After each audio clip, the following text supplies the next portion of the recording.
Parliament elections వస్తూ ఉన్నాయి. ప్రధానంగా పార్లమెంట్ ఎలక్షన్లో అతిపెద్ద నియోజకవర్గమైన మల్కాజ్గిరి కాన్స్టిట్యున్సీ పైనే తెలంగాణ వ్యాప్తంగా కూడా ఒక దృష్టి మాత్రం కేంద్రీకృతమైందని చెప్పొచ్చు. ప్రధానంగా అక్కడ ఇటు బీఆర్ఎస్, అదేవిధంగా బీజేపీ, ఇక కాంగ్రెస్, ఈ మూడు పార్టీలు ఇక బలాబలాలు చూపించుకోవడానికి సిద్ధమవుతూ ఉన్నాయి.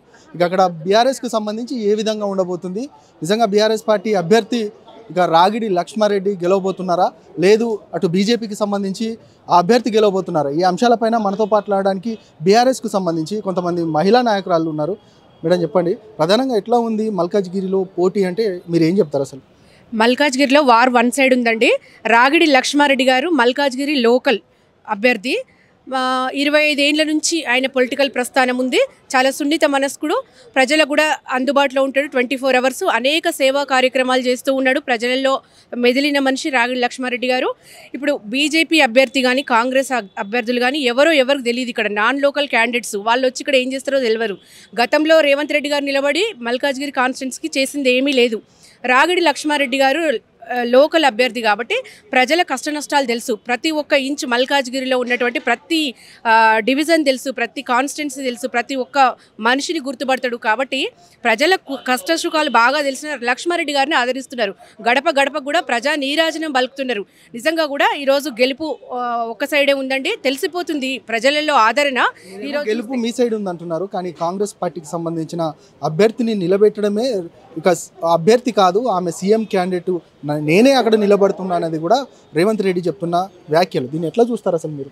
చూడండి, మాటలు ఏవైనా మాట్లాడొచ్చండి, చేతలు ఇంపార్టెంట్ మనకు. గతంలో 100 ఏళ్ల చరిత్ర స్కామ్గ్రెస్ ఏం చేసింది తెలంగాణకు? ఇప్పుడు వచ్చి కూడా ఏం చేయరు.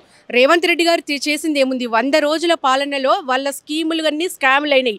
ఈరోజు మంత్రులు ఇసుక దందాలు చేస్తున్నారు, రైతుల ఆత్మహత్యలు జరుగుతున్నాయి. ఈరోజు తెలంగాణ పచ్చగా ఉండే సుభిక్షంగా కలకలలాడే తెలంగాణ ఈరోజు నెర్రలు బారి కడుగోసగా ఈరోజు రైతన్నుల దీన పరిస్థితి చూస్తుంటే ప్రజలంతా డిసైడ్ అయిపోయినరు. 100 ఏళ్ల చరిత్ర ఉన్న కాంగ్రెస్ని ఇలా మట్టుబెట్టడానికి ప్రజలు రెడీగా ఉన్నారు. 10 ఏళ్ల చరిత్రలో ఏ మూలన చూసినా తెలంగాణ భౌగోళిక అంశం అనువనువన తెలిసిన కేసీఆర్ గారిని ఆదరించడానికి ప్రజలు సిద్ధంగా ఉన్నారు. ఈరోజు తెలంగాణ బలం గలం దళం బీఆర్ఎస్ పార్టీయే. పార్లమెంట్లో తెలంగాణ యొక్క అస్తిత్వాన్ని, తెలంగాణ యొక్క హక్కుల కోసం కొట్లాడే పార్టీ బీఆర్ఎస్ పార్టీయే. తెలంగాణ వాదం అనువనువున గుండెల నిండా నింపుకున్న మన ఎంపీలు పార్లమెంట్లో ఉంటే తెలంగాణ సమస్యలు తీరుతాయి. కేంద్రం గతంలో ఏమాత్రం కూడా సహకరించినప్పటికీ తెలంగాణలో ఎక్కడా కూడా అభివృద్ధి ఆగలేదు, ఇక మీదట కూడా ఆగదు. మళ్ళీ కేసీఆర్ కోసం చూస్తున్నారు. ప్రజలు రియలైజ్ అయినరు. ఏదో అసెంబ్లీ ఎన్నికల్లో తడబడ్డము, కానీ పార్లమెంట్లో తడబడము.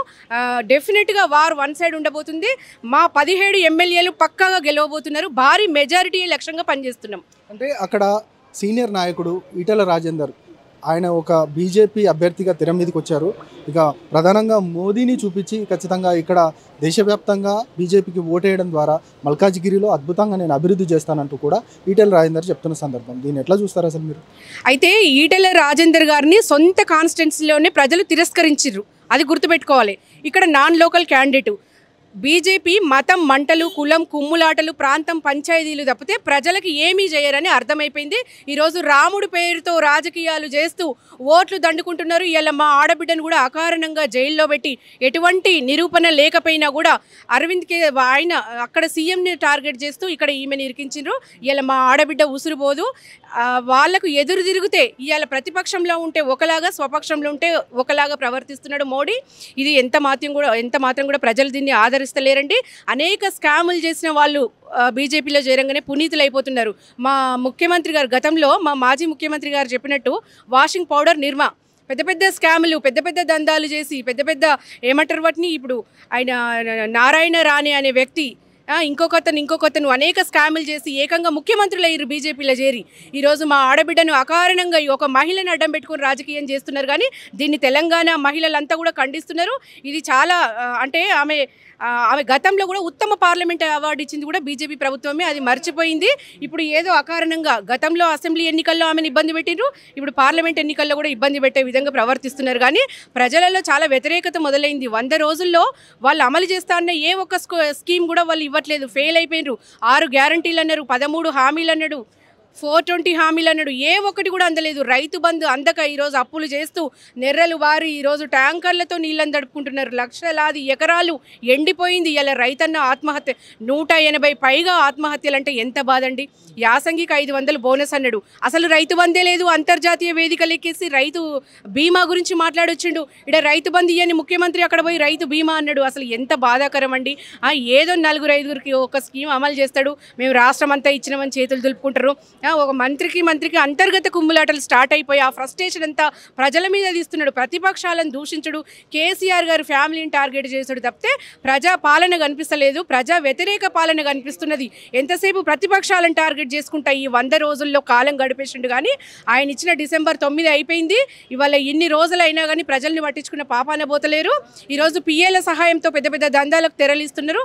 నిజంగా స్కామ్ గ్రెస్, కాంగ్రెస్ కాదు స్కామ్ గ్రెస్ అని చెప్పేసి ప్రజల్లో ఒక బలమైన ముద్ర వేసిండ్రండి. ఇకనైనా ప్రజా పాలన గురించి ఆలోచించాలి, ఈ రాజకీయాలు మానేసి ప్రజల గురించి ఆలోచించాలి. వాళ్ళ స్కీములు ఎంతవరకు అమలు చేస్తున్నారు. ఇలా ఫ్రీ బస్ అన్నారు, ఎవరు అడిగినండి ఫ్రీ బస్సు? ఇలా ప్రజలు జుట్లు పట్టుకొని తన్నుకుంటుంటే ఇలా పైశాచిక ఆనందం పొందుతున్నారు. టీవీలలో చూసి నవ్వుకుంటున్నారు. ఎందుకండి? నువ్వు విద్య మీద పెట్టు, ఆరోగ్యం మీద పెట్టు, అంతేగాని ఫ్రీ బస్ ఎవరు అడిగినండి? లక్షల ఉద్యోగాలు చేసేటోళ్ళే మళ్ళీ ఆ బస్సులో పోతున్నారు. సామాన్య ప్రజలకి ఎక్కడ మీ మహిళా నాయకురాలు అరెస్ట్ అయ్యి జైల్లో ఉంది. ఈ ప్రభావం ఏమైనా ఎన్నికల మీద పడే అవకాశం లేదంటారా? ఎందుకుంటుందండి? అది నిరూపణ కాలేదు. మహిళను అడ్డం పెట్టుకొని రాజకీయాలు చేస్తుంటని అర్థమైపోయింది. ప్రాంతీయ పార్టీలను అణగదొక్కే విషయంలో బీజేపీ ఎప్పుడు ముందుంటుందండి. అనేక ప్రాంతీయ పార్టీలను అయితే బీజేపీలో చేరాలి, లేదంటే వాళ్ళకి అగెనిస్ట్గా కేసులు పెట్టాలి. 95% కూడా ప్రతిపక్షంలో నాయకుల మీదనే కేసులు పెట్టిండ్రు. అందులో 0.5% కూడా రుజువు కాలేదు. అంటే దీన్ని బట్టి ఆ కేసులన్నీ కూడా వట్టి నీళ్ల మూటలు, అవి వట్టి కేసులని అర్థమైపోయింది. అదేవిధంగా మా నాయకురాల మీద కూడా ఈరోజు కేసులు పెట్టిండ్రు. గతంలో ఉత్తమ పార్లమెంటేరియన్ అవార్డు ఇచ్చిండ్రు.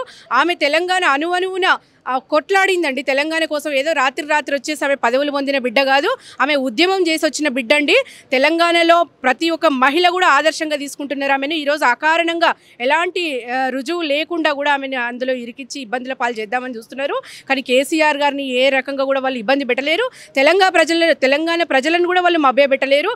ఈ కేసులు ఇవన్నీ కూడా ఇప్పుడు బీజేపీలో చేరి పునీతులైన వాళ్ళు ఎంత ఇదిగా తిరుగుతున్నారు బయట. మరి ఆమె ఎక్కడ కూడా సరెండర్ అయ్యే దాఖలాలు లేవు. కొట్లాడుతుంది. ఈ తెలంగాణ ప్రజలు కూడా కవితక్క వెంటనే ఉన్నారని తెలియజేస్తున్నాను. ఇది మొత్తానికి మహిళా నాయకురాలు చెప్తా ఉన్నారు. ఇక కవిత అరెస్ట్ మాత్రం అక్రమం అని చెప్తా ఉన్నారు. ఖచ్చితంగా ఏదైతే 17 పార్లమెంట్ స్థానాలలో కూడా దాదాపు 16 స్థానాలు మేము ఖచ్చితంగా గెలిచి తీరుతామంటూ కూడా మహిళా నాయకురాలు చెప్తా ఉన్నారు.